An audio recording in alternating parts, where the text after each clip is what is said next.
Hey everyone, welcome to iOS Hacker. In this guide, we will show you instructions on how to add your AirPods or AirPods Pro to Find My and use Apple's Find My network to track your device in case you lose it. To add AirPods to Find My, your headphones need to be connected to your iPhone or iPad. Your iOS device should also have the Find My feature enabled.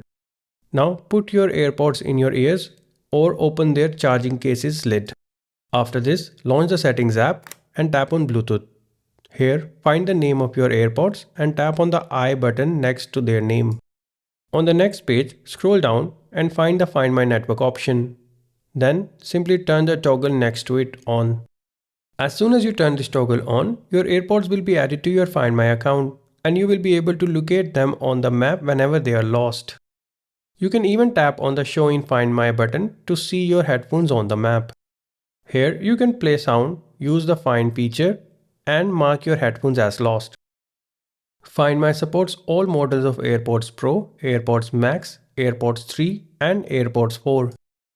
That's it. This is how you can add your AirPods to Find My and find them over Apple's Find My network in case you end up losing them. If you found this tutorial helpful, then be sure to hit the like button and subscribe to our channel for more iPhone tips and tutorials. Thanks for watching.